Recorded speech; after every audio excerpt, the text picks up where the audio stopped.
Hoy, lunes 29 de julio de 2024, prácticamente terminando el séptimo mes del año, nos reunimos en la jornada académica de la Fundación Excelencia, Liderazgo y Transformación de la Memoria Histórica aún no contada del conflicto armado en Colombia en la emisión 591.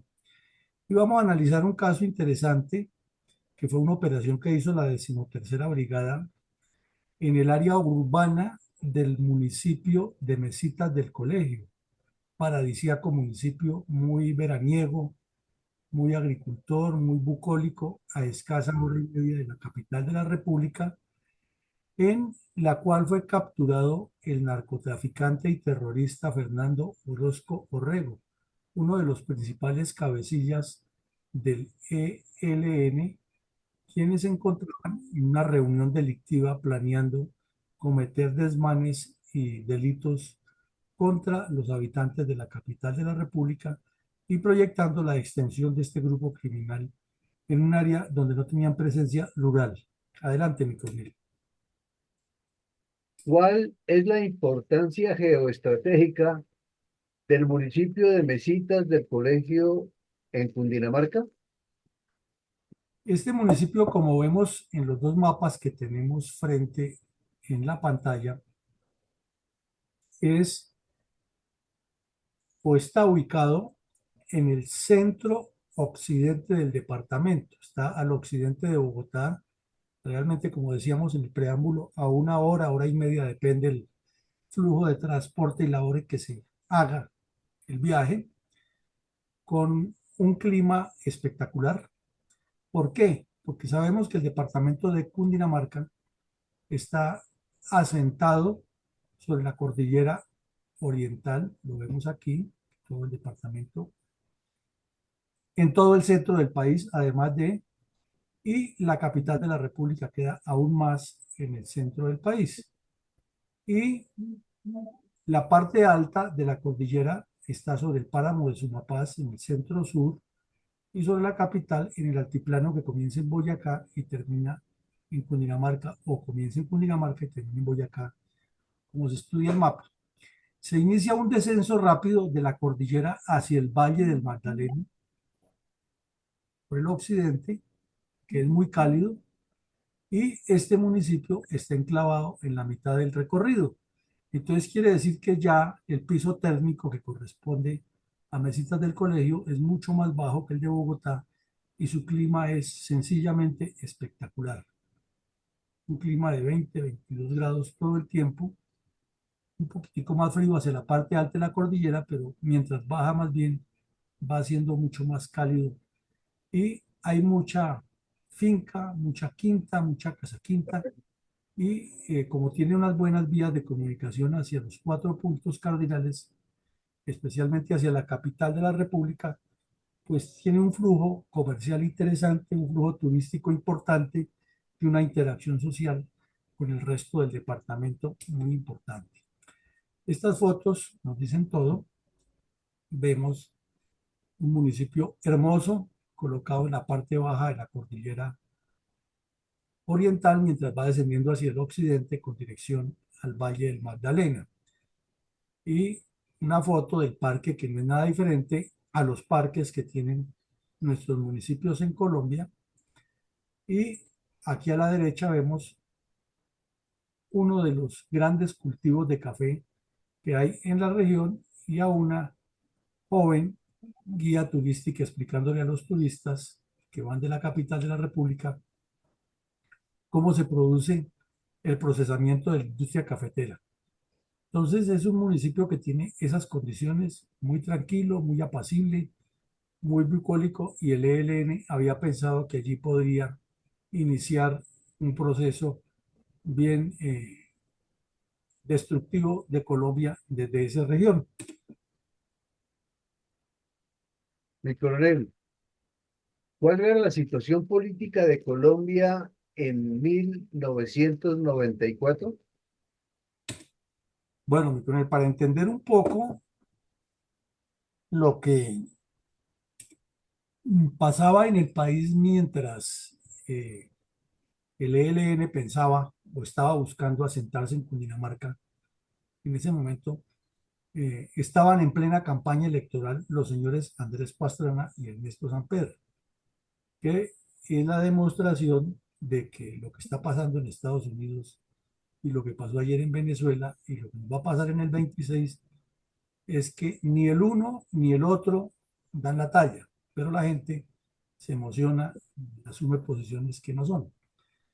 Entonces, ni el señor Samper daba la talla, ni el señor Pastrana menos, pero los dos partidos los escogieron a ellos y como son los que deciden por el resto del pueblo, pusieron a los colombianos a votar por ese par de sujetos. Y comenzaron los rumores que la campaña de Samper se había reunido con los narcotraficantes, que había habido una reunión que después se comprobó que era cierto en, en un restaurante que se llama Recoletos en la Gran Vía en Madrid, que Santiago Medina era el secretario, el tesorero de la campaña y tenía un montón de secretos, que le estaba llegando mucho dinero a Fernando Botero y se quedaba con él y no lo entregaba ni siquiera para la campaña y que ese dinero venía del cartel de Cali. Pero como todo eran chismes, todo era parte de acción de mis enemigos políticos. Y el presidente de la República, el señor Gaviria, que un gobierno desastroso, su gobierno ha sido desastroso, pésimo, pero se autoanalizaba que durante su gobierno él había hecho la constituyente y traído la nueva constitución y hecho la paz, era eso con los terroristas del año 19. Entonces eso era cuestión de días para hacerla con las FARC, con el ELN, pero la realidad era muy distinta, porque los bandidos tenían otros planes. Entonces, recordemos que en el 92 le deterioraron los famosos diálogos de paz, se le rompieron, y en el 93 tocó ya por orden de Estados Unidos y de Carlos Castaño, que le dio la orden a Gaviria de eliminar a Pablo Escobar, porque ya el dolor de cabeza era muy grande. Pero al mismo tiempo las FARC y el ELN incrementaron las oleadas terroristas en el país de manera dramática. Fue una época de crecimiento muy grande de las FARC y el ELN. Y de remate, este final del pésimo gobierno del señor Gaviria era matizado con que la señora Noemí Sanín, que creía que iba a ser la próxima presidenta de Colombia, se había dedicado a hacerle campaña en toda Latinoamérica con todos los presidentes y gobiernos para que lo nombraran secretario de la OEA y Estados Unidos, por haber eliminado a Gaviria, le hizo el favor de ponerlo de secretario de la OEA, ya no para que le hiciera daños a un solo país, sino a todo el continente. Y por su parte, las FARC eh, lanzaron abiertamente el proyecto guerrillero sobre Cundinamarca y inmediatamente los politiqueros corruptos que abundan en todo el sector se inventaron que era necesario hacer la paz con ellos porque como los habían sacado de Casaverde, se habían movido hacia Cundinamarca y todo lo que estaba escrito en los documentos como la séptima conferencia de las FARC no le ponían cuidado, nada. Ahí decía clarito que el siguiente paso era venir a Cundinamarca para rodear la capital con 36.000 bandidos, pero eso no lo reconocía ni el señor Pardo Rueda, que era un estratega de escritorio, ministro de Defensa, que había dicho que en 18 meses los acababa, ni mucho menos Gaviria, que decía que él los había acabado y que la constituyente la ha llevado al cambio de constitución y a la paz con el N-19, que hemos dicho, había que hacer un estatus. No demoran los corruptos en ponerlo en un billete, será en el billete de 150.000 cuando lo inventen. Lo cierto es que las guerrillas en Cundinamarca estaban creciendo. Páramo Sumapaz se convirtió en el epicentro de guerrillas para todo el resto del departamento y se hicieron famosísimas las pescas milagrosas de Romaña. Todos los días salían en cualquier carretera de Cundinamarca y se llevaban a la gente secuestrada y luego les obligaban a los familiares a pagar unas cuantiosas sumas o asesinaban soldados y policías, secuestraban alcaldes. El país era invivible, pero sin embargo el señor Gaviria fue premiado con la OEA. Y entre tanto, el señor Valdivieso, que ha sido nombrado fiscal general, se ha dedicado a hacer política.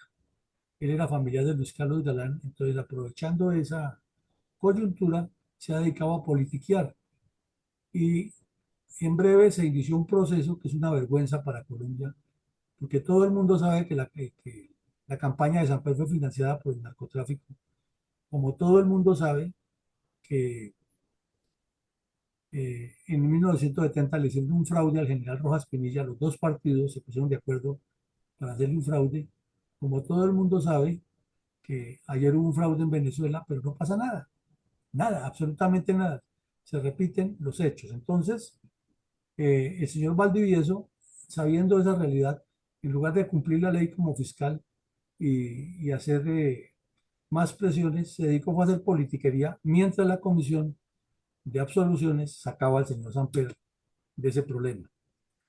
Entre tanto, en Medellín se incrementó la violencia urbana, ya lo vimos aquí hace unos meses, con los comandos urbanos del pueblo, los comandos armados del pueblo, y con otros grupos criminales que venían precisamente de ser los brazos armados de Pablo Escobar. Entonces, el sicariato en lugar de reducirse se multiplicó, pero Gaviria era el presidente de La Paz y el estratega que había eliminado a Pablo Escobar había que nombrarlo de secretario de la OEA. Al mismo tiempo, la familia Castaño unió varios grupos de autodefensas que existían en el país contra las FARC, contra el ELN, y los metió todos en un solo paquete de bandidos y narcotraficantes, pero ya lo hemos explicado también en otros episodios, no toda esa gente inicialmente eran narcotraficantes.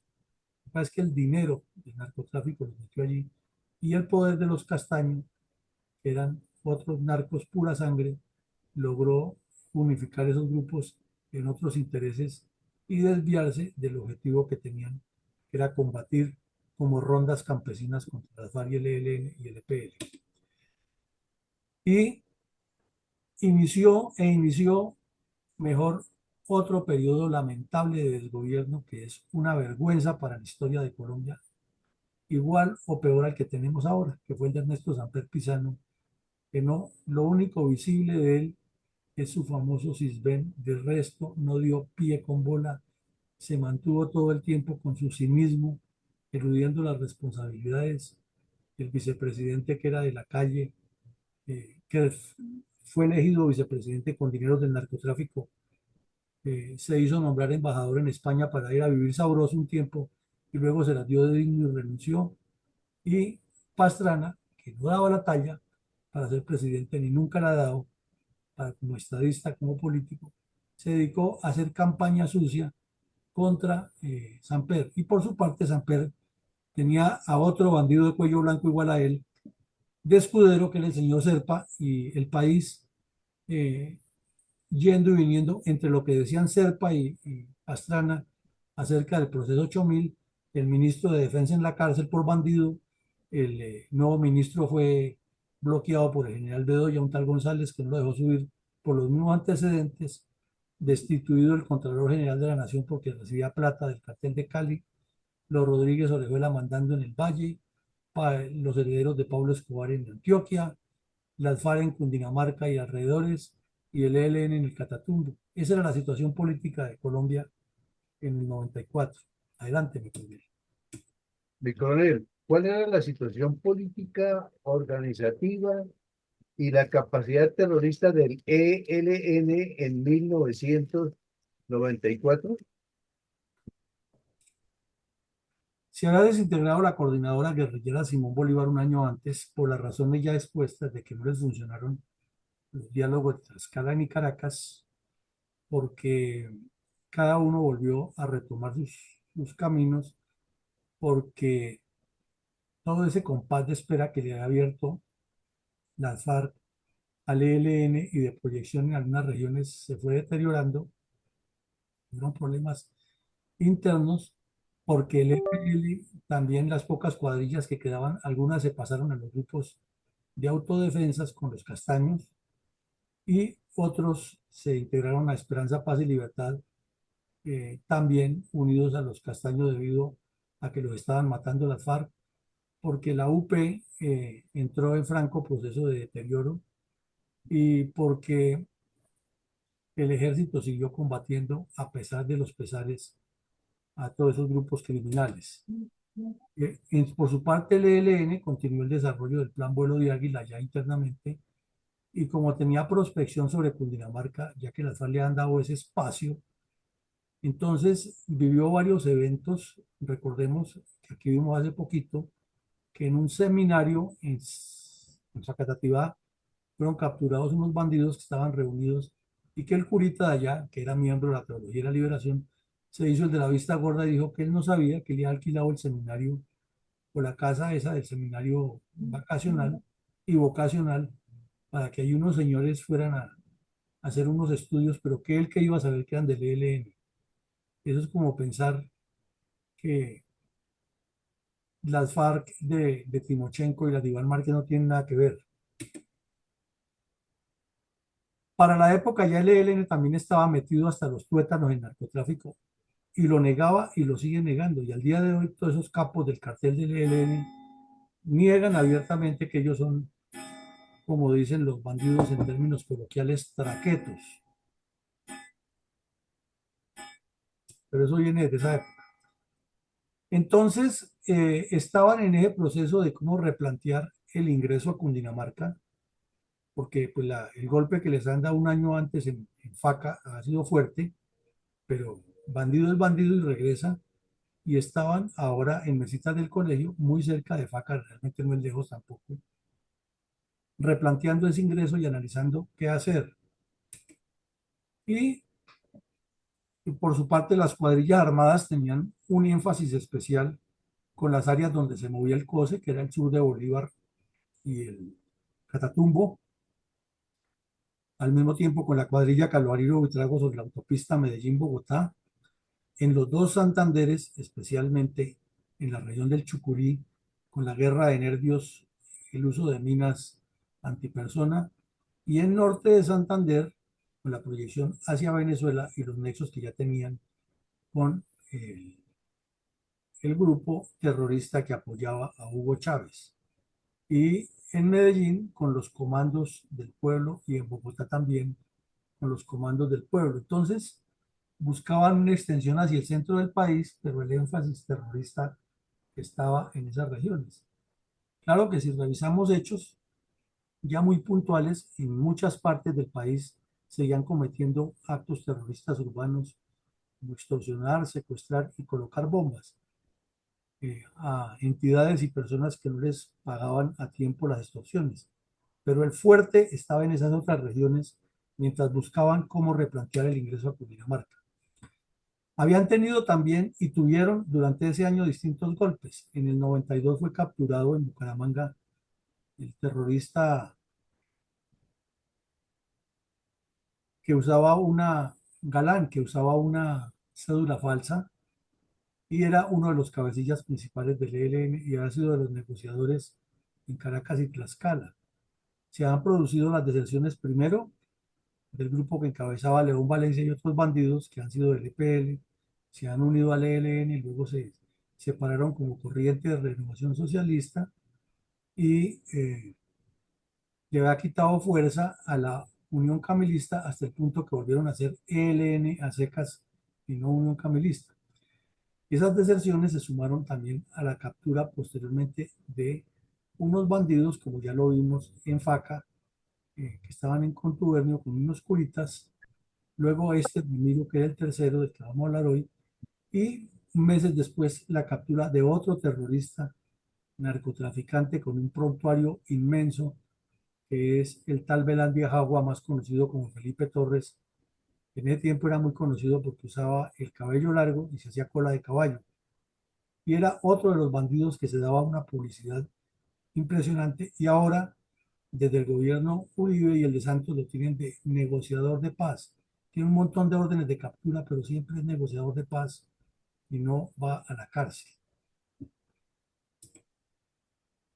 Por su parte, el ELN incrementó el uso de las minas antipersona y artefactos explosivos y le dieron mucho énfasis al uso de rampas, de minas sombrero chino, de trampas o lo que llaman las minas quiebrapatas y de otro tipo de explosivos que después fueron copiados por todos los grupos, inclusive por las AUC.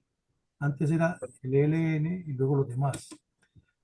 Mm, Al mismo tiempo, desde los púlpitos, desde los seminarios, desde los sindicatos y desde las comunidades eclesiales de bases, todos los bandidos relacionados con el ELN promovieron muchísimo la teoría del poder popular, que sigue siendo vigente, y es la que dice que ellos no son una guerrilla aparte, sino que son el pueblo en armas.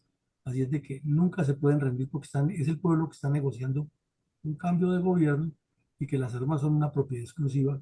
Así es de que el gobierno lo que tiene que negociar con ellos es entregarles el poder, porque la sociedad civil que va a que va a hablar con ellos, con el gobierno, es esa sociedad civil que tiene organizado al ELN. Y ahí ha estado el punto difícil de negociar, pero en Acore pensaron que han descubierto que el agua moja, y sin conocer todo esto, ni siquiera tener la idea de que el poder popular, hicieron parte de la mesa de acompañamiento. Ya imaginamos los resultados. Adelante, mi coronel. Mi coronel,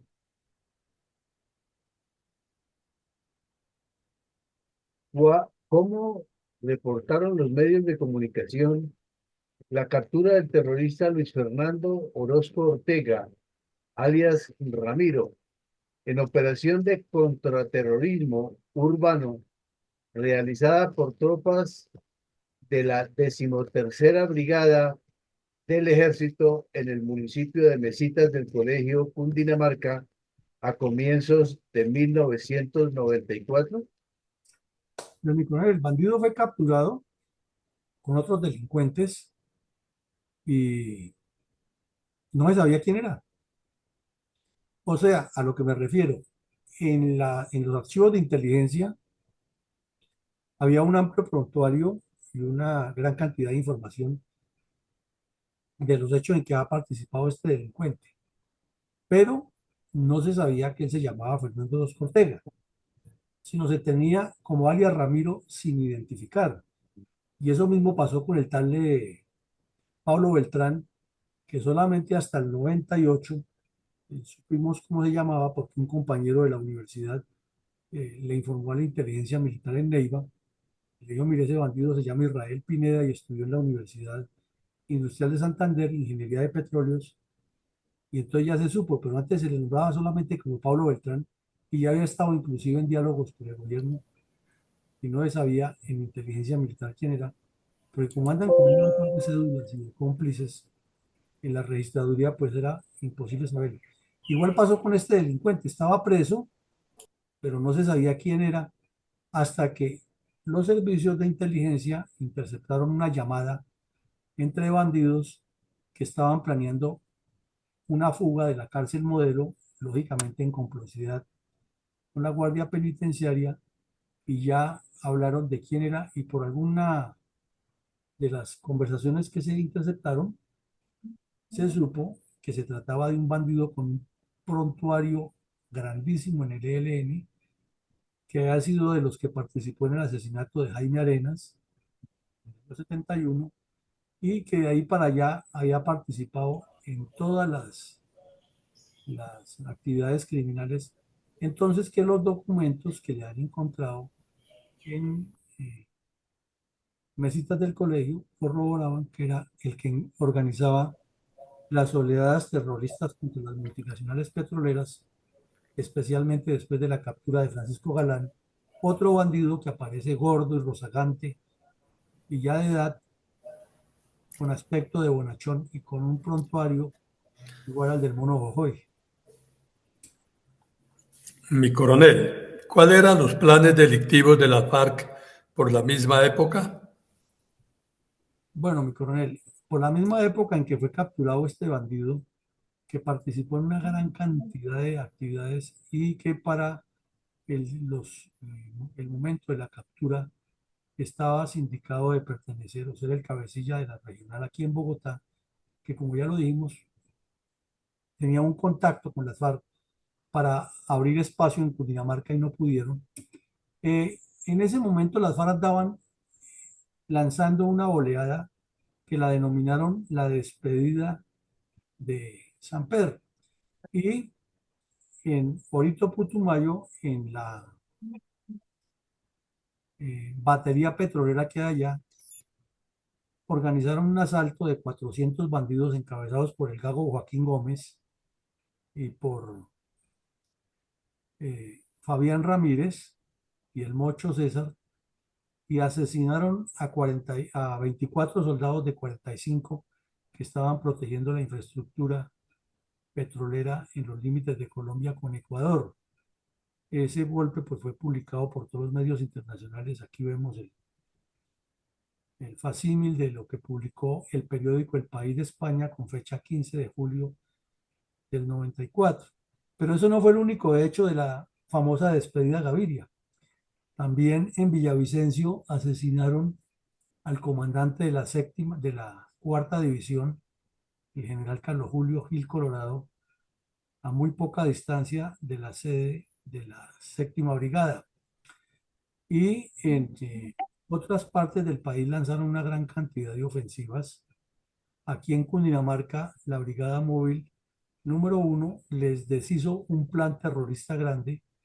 Tenían ahí en los límites de Guayabetal y Gutiérrez, Cundinamarca, una sede grandísima donde realizaron una conferencia terrorista de como 7 cuadrillas todas planeando las acciones contra Cundinamarca, eh, encabezadas por un bandido que es amiguísimo de Lula da Silva, que fue sacerdote en Baraya Huila y que fue el que presidió esa reunión enviado por tiro fijo, ahí en el 94, en el sector de Guayabetal.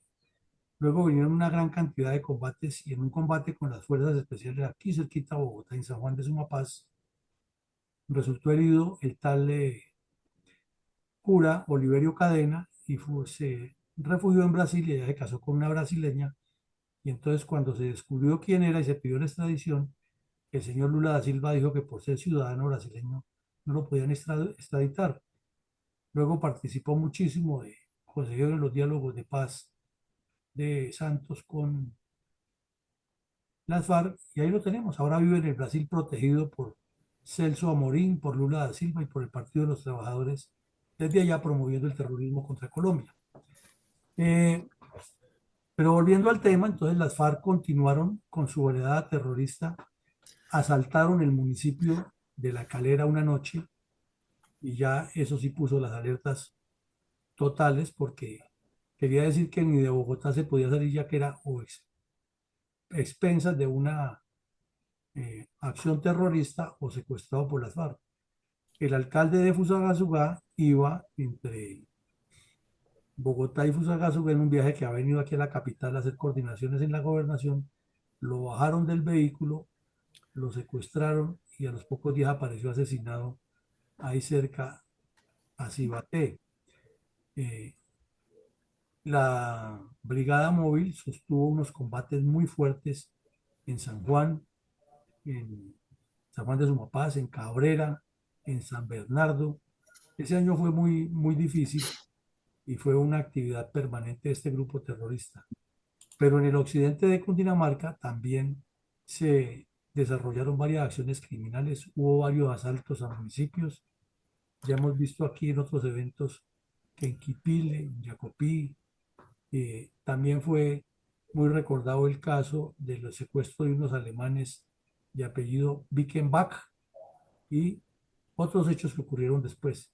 Fue la despedida a Gaviria que le hicieron por no haberse agachado ante ellos y haberles firmado una nueva constituyente como ellos querían. Y de paso, con toda esa ineptitud de ese presidente, su ministro de Defensa, que les había dicho que en 18 meses los acababa, el señor César, el señor eh, Pardo Rueda, en las siguientes negociaciones, Pardo Rueda siempre ha aparecido como asesor, gestor e inclusive es el responsable actual de que las zonas temporales que se le dieron a las FARC se convirtieran en permanentes, ya que nunca presentó cuentas claras del presupuesto que se citó para eso, ni nunca tuvo el carácter de pararles todo lo que pedían, porque esos bandidos, lo que se acuerda ahora, que se concentraban en unos sitios con carpas y tan pronto se produjera la desmovilización de las FARC, cada uno para su lado, y si el gobierno les daba programas de educación, pues eso era distinto, que ellos llegaran a los sitios donde los iban a instruir, pero regresaban a sus viviendas. No, aquí se concentraron y comenzaron a exigir agua, luz, teléfono, conexión a internet, vías de comunicación, y lo que fundaron fue una gran cantidad de pueblitos construidos por terroristas de las FARC. Y eso, gracias al señor Pardo Rueda, que fue el encargado de manejar esa situación. Adelante, mi coronel. Mi coronel, ¿estaban los gobernadores del país comprometidos con la búsqueda de la paz o continuaban inmersos en la eterna demagogia y consuetudinaria corrupción? Mi coronel, los dos últimos, eterna demagogia y consuetudinaria corrupción. Ese inicio del desgobierno del señor Samper fue vergonzoso porque en el Congreso de la República los dos partidos de mayor fuerza se prestaron fue para salvarlo del escándalo que tenía, seguramente porque muchos de ellos estaban untados, las cortes no operaron para nada, la comisión de acusaciones, que era la que ha creado la constituyente, debía actuar y no actuó, el señor de la calle, que ha sido también elegido vicepresidente con dineros del narcotráfico, porque eso no le puede olvidar al país, se volvió digno y enemigo de Samper. Eh, Samper, con su actitud morronga, displicente y hasta grotesca que tiene, eh, dijo la famosa frase que aquí estoy, aquí me quedo. El ministro de Defensa pasó detenido por robarse los dineros que el cartel de Cali le ha mandado a Samper. Santiago Medina publicó un libro declarando todo, mejor dicho, algo peor que lo que está viviendo el señor Petro en este momento. La embajada de Estados Unidos les quitó la visa a Serpa y a Samper, y el día de hoy Samper no tiene visa para entrar a Estados Unidos. Serpa la tuvo mientras fue Uribe, para quitárselo de encima, politiqueando, lo envió de embajador a la OEA, algo que no tiene pies ni cabeza. Y el cartel de Cali había cooptado al Contralor General de la Nación y a otros. En el Valle del Cauca mandaba el cartel de Cali y puso su primer alcalde popular. Eh, en Cundinamarca y en otras regiones ocurrían a cada rato tomas guerrilleras, y los politiqueros hablaban solamente de que el candidato para el 98 debía ser Andresito, y en efecto fue Andresito. Y la mayoría de las señoras votaron en Colombia porque era que Andresito tenía mejor presencia que el otro candidato. Claro que el otro candidato era Serpa, que era la continuidad de Samper y de Gaviria, que sería otra vergüenza. Entonces el país se vio obligado a votar otra vez entre los dos menos malos.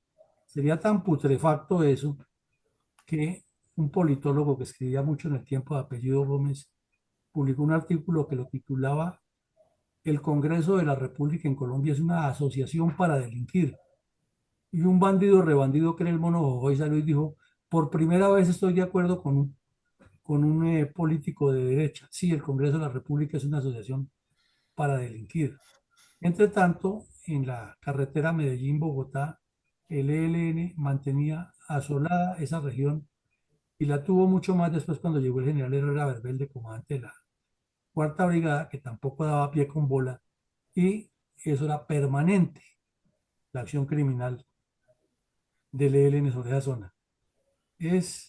Entonces vemos que, para su pregunta, mi coronel, los dirigentes políticos andaban en otro mundo mientras el país se descuadraba.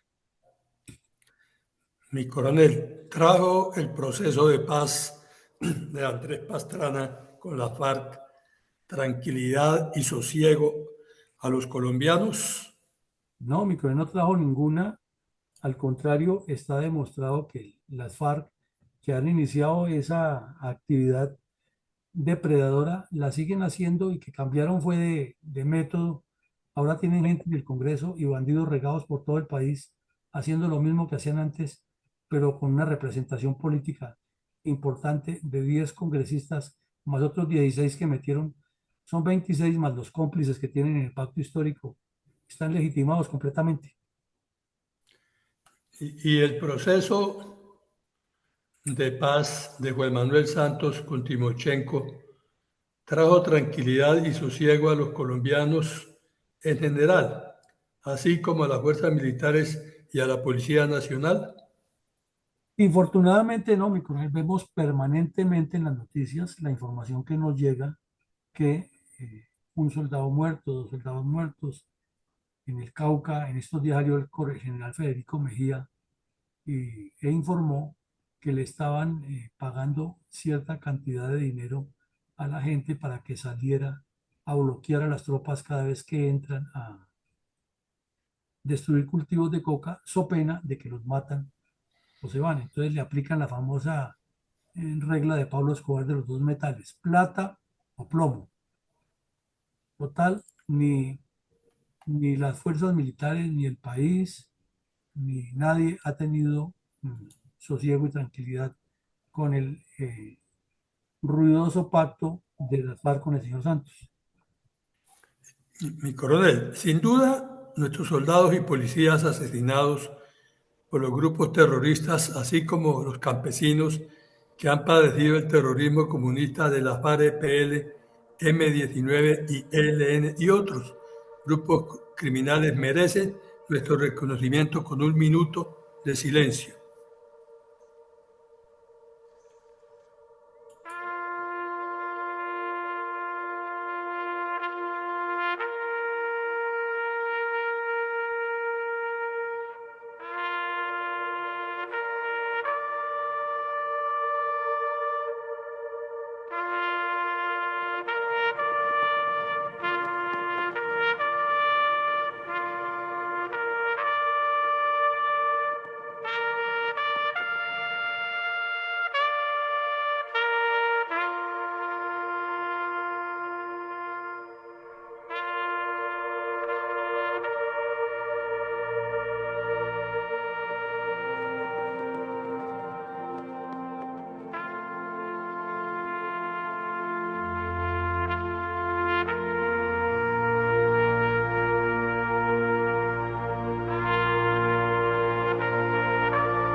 Mi coronel, ¿nos puede presentar unas reflexiones acerca de las enseñanzas que deja la captura o que dejó la captura en el municipio de Mesitas del colegio en el departamento de Cundinamarca a comienzos del 94 del narcoterrorista Luis Fernando Orozco Ortega, alias Ramiro, integrante del autodenominado Comando Central del COSE del ELN?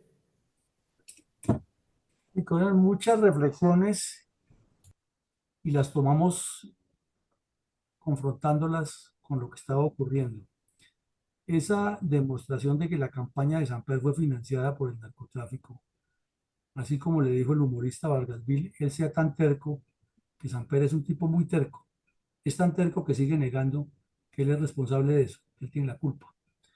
Eh, esa campaña de narcotráfico ahí, no solo que nos marcó como una narcodemocracia, sino que demuestra que la clase política es tan descompuesta en Colombia que no piensa sino en ellos y hacen lo que sea para subirse al poder sin importarles lo que está pasando en realidad al pueblo que sufre todas estas afugias y lo que está pensando los terroristas, que por el contrario el señor Samper es uno de los muy dados a decir que les entreguen lo que sea y que son buenas personas y además amigo de Maduro y de Lula, y de Correa, y siempre echándole, él que es un oligarca, de los sujetos más, de familias más ricas en Colombia, él echándole pestes a Estados Unidos por el capitalismo. Entonces, el narcotráfico nos ha hecho muchísimo daño, igual que los políticos, y diríamos que en una triada, narcotráfico, política y guerrilla, han sido las pestes, las lacras y las pandemias de Colombia durante los últimos siete, últimas 7 décadas. Esas oleadas terroristas de las FARC y el ELN son intencionalmente desdibujadas por el señor de Rux en su informe de la verdad, y antes, al contrario, vemos que cuando iniciaron esas oleadas siempre tenían como argumento los 12 puntos que según ellos no quedaron en la Constitución del 91 y que eran los argumentos para poder negociar la paz. Y con esos 2 puntos cometieron todas esas barbaridades que mencionamos brevemente aquí y muchas más, pero el señor de Rux terminó metiéndolas de manera audaz en, en el informe de su supuesta verdad, y el señor Petro, el día que se posesionó como presidente, dijo que las cumpliría a rajatabla, así como lo pactaba en Cuba con los terroristas de las FARC. Que a Gaviria, en reconocimiento a su pésimo gobierno, le han entregado la OEA, corrobora lo mismo. La señora Noemí Sanín, que estaba pensando en ser presidente, era la canciller de Gaviria, y Gaviria la puso de canciller para quitársela de encima, que no le hiciera contrapeso, porque sabía que la señora era insoportable y no le iba a dejar un solo día de tranquilidad haciendo politiquería. Entonces la puso de canciller y le dio una tarea, que él la enviaría que le ayudara a él a ser elegido secretario de la OEA, y le enviaría de embajadora al Reino Unido, y efectivamente así pasó, y luego coordinó para que siguiera allá, y después Uribe, para quitársela de encima, la puso de embajador en España, y entonces vivió a cuerpo de rey y se pensionó con un gran sueldo sin haberle servido nunca a Colombia, y eso demuestra nuevamente cómo los corruptos se acomodan y se cuadran. Y lo mismo hizo Santos con la señora María Ángela Holguín, que tenía que completar 8 años como canciller, y ahí la tuvo 8 años para que se pensionara y ahora mantenga a Sergio Fajardo. El incremento de las guerrillas en Cundinamarca es consecuencia de un plan estratégico tanto de las FARC como del ELN, que no lo pudo hacer, pero lo tenían, y desafortunadamente los expertos en el conflicto, inclusive en el informe de la Comisión de la Supuesta Verdad, se da a entender es que esas guerrillas llegaron a Cundinamarca fue porque el ejército los sacó de Casa Verde, en cambio que si hubieran negociado en Casa Verde no se han venido para acá. Pues ahí sí es uno ser muy iluso y muy estúpido creer ese cuento, ¿no? Eso es un plan estratégico de crecer, porque los mismos documentos de la FARC lo dicen: rodear a Bogotá, anillar a Bogotá, y en eso andaban. Lo de las pescas milagrosas en las cuales participaron Romaña y Miller Perdomo son la demostración de que los gobernantes no tenían la visión de prever la proyección de los grupos terroristas, y no creían y nunca han creído en los informes de inteligencia, sino solamente es la decisión política y hablar de hacer la paz con los bandidos y arrodillarse ante ellos, pero se ve la poca acción política para contrarrestar ese problema. El protagonismo del señor Valdivieso inició con el proceso 8000 y convirtió a la Fiscalía General de la Nación, ya lo hemos analizado aquí en otros episodios, en un epicentro de publicidad del que esté de turno. Hasta hace poco estuvo el señor Barbosa, que estaba en campaña presidencial. Tenía razón en que Petro es una persona indigna y que es lo peor que le ha podido pasar a Colombia. Pero es que eso no es porque lo diga el señor Barbosa, es porque los hechos lo demuestran y lo sabe todo Colombia. Pero está en campaña política, y seguramente lo tendremos en poco apareciendo como el candidato de la línea de Iván Duque a la presidencia. Pero antes que él estuvo Montealegre, estuvo otro que tuvo hasta un brujo, que era el que le hacía los análisis, estuvo la señora Vivian Morales, que había sido pensionada por inhabilidad total, pero al otro día pareció buena para recibir el cargo, y eso le costó que la removieran del puesto, y otros personajes que han pasado por ahí. Entonces el protagonismo politiquero de Valdivieso en la fiscalía tuvo continuidad y lo tenemos hasta el día de hoy. Se incrementó la violencia urbana en Medellín con los comandos armados del pueblo y en otras partes, y las AUC hicieron todo ese proceso de desarme, y ahí tenemos nuevamente que a menudo están circulando videos que si Petro sigue con sus actitudes, otros grupos criminales violentos seguirán, y tenemos ya, no solamente nos contentamos con tener grupos urbanos armados nacionales, sino que ya tenemos también hasta importación venezolana con el Tren de Aragua y los carteles mexicanos.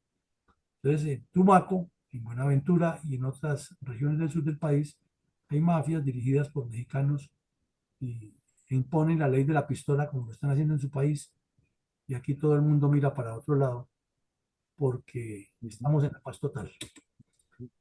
El inicio del lamentable desgobierno de Samper, primero por un lado la continuidad de esos desgobiernos que inició Belisario Betancur y continuaron Barco y Gaviria, pero también le abrió el boquete a otro pésimo gobernante que tenía el afán de subir al poder, que fue Andrés Pastrana. Luego apareció Álvaro Uribe y le puso algo de control a eso, no todo, porque siguió también con la corruptela del amiguismo, que es el gran pecado del señor Uribe, de colocar un poco de corruptos de cuello blanco a gobernar al lado de él. Y luego vino Juan Manuel Santos, que fue el abrebocas para que llegara el señor Petro. Entonces, una cosa se suma con la otra y en todo encontramos el mismo triángulo: corrupción politiquera, narcotráfico y guerrillas. Adelante, mi coronel, con sus comentarios. Mi coronel,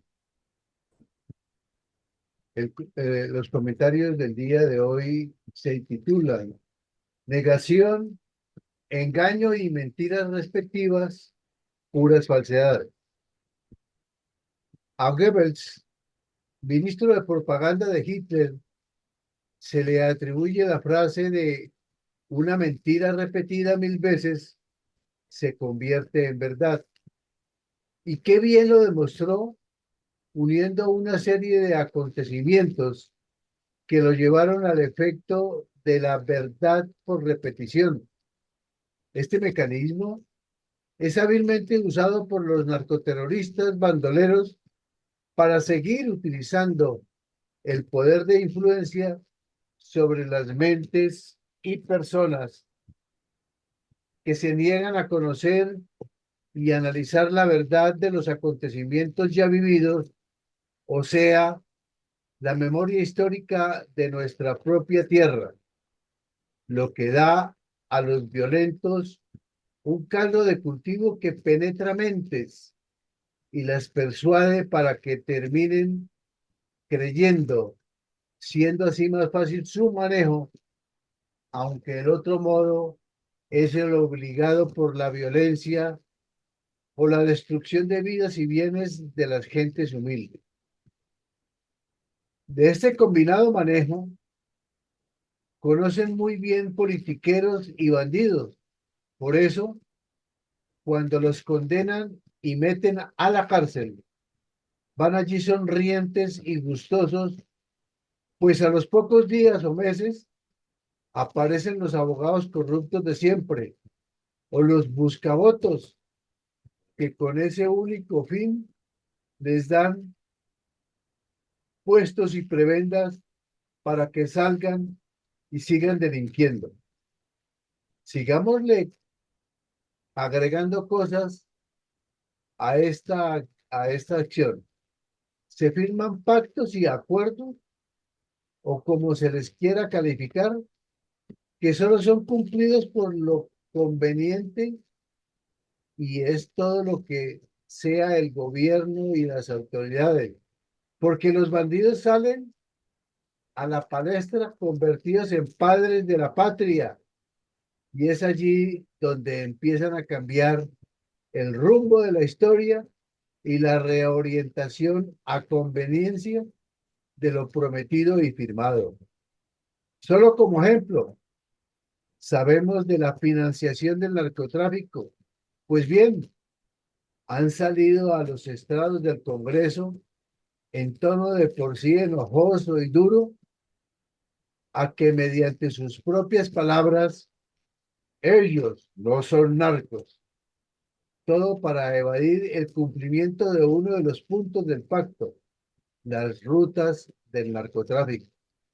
Pues bien, amparados en estas mentiras y el engaño sistemático, logran convencer a una población atormentada y miedosa que como vendados de los ojos evitan poder ver la realidad de las acciones y que se han convertido en herramientas, perdón, en hermanitas de la caridad. Así es, con todo, reparación, ¿cuál reparación? Ellos quieren ser los reparados. Entrega de las armas, ¿cuáles? Las que metieron en un container, que nunca vimos su contenido, no son más que pedazos de metal obsoleto, es decir, basura. Así han acontecido muchas cosas más en nuestro país. Y por eso, dicho direccionamiento mentiroso y engañoso, repetitivo, forma parte del plan estratégico del Partido Comunista, apoyado por los politiqueros y abogados de todos los tiempos, fielmente adaptado y cumplido por los brazos armados ya conocidos, dentro de los que se encuentra el ELN, y por eso sus jefes e integrantes que piensan que por el hecho de estar en la clandestinidad y supuestamente realizando labores de adoctrinamiento y reclutamiento de despistados y fácilmente penetrados estudiantes, campesinos, sindicalistas, etcétera, o en conferencias y talleres de cooperativismo o político-ideológicas, piensan que su condición de guerrilleros o bandoleros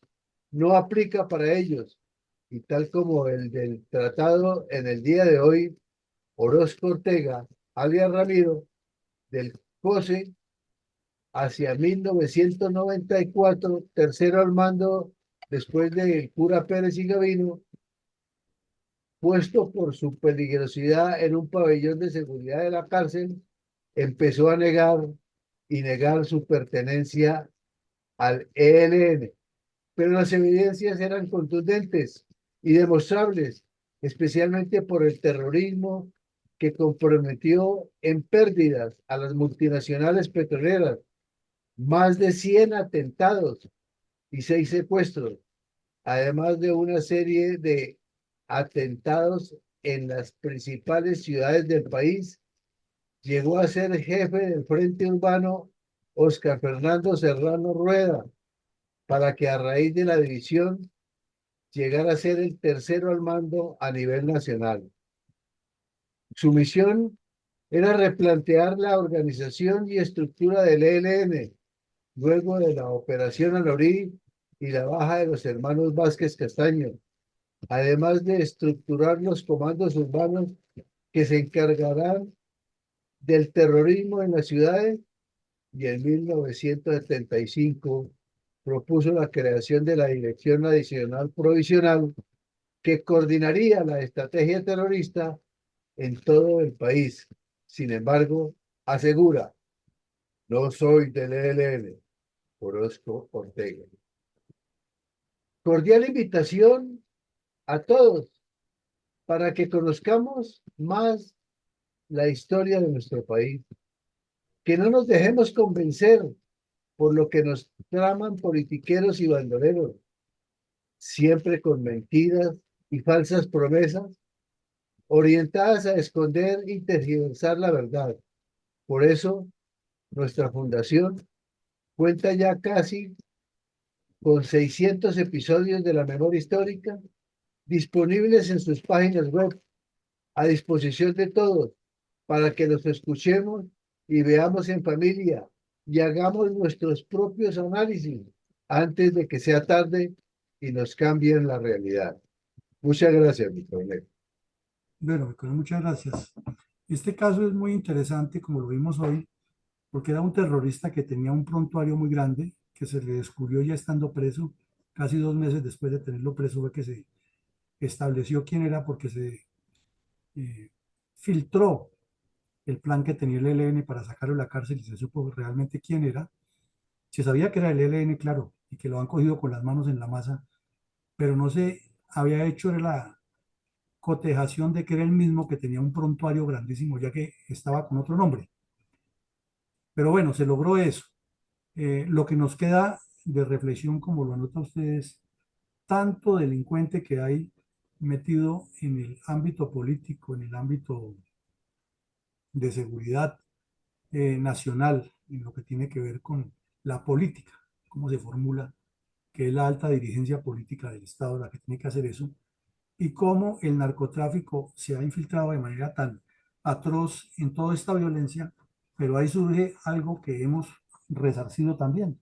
Es que estos delincuentes no pueden hacer nada si no tuvieran tanto abogado corrupto que se presta para una cosa o la otra, o desde la defensa de los delincuentes, o desde la ocupación de cargos en los estrados judiciales para permitirles tanta laxitud que han tenido los gobiernos. Son hechos reales que están aquí documentados y que nos siguen demostrando que Colombia necesita cambios estructurales y no pañitos de agua tibia ni pasadas de brocha con barniz por encima para dar apariencias. Esta noche tendremos un análisis del fraude de la narcodictadura venezolana. Va a ser un taller abierto y vamos a buscar es la prospección. ¿Hacia dónde va eso? No nos vamos a enfocar en lo que ya pasó, porque lo que ya pasó lo conoce todo el mundo. Y vamos a buscar en la prospección hacia dónde apunta este problema. Les deseamos a todos un feliz día, que Dios nos siga acompañando y sigamos trabajando por Colombia y por el mundo. Gracias, mi coronel. Feliz día para todos. Bueno, muchas gracias. Muchas gracias, mi coronel. Estoy al día. Bueno, Gracias, coronel. Feliz día para todos. gracias.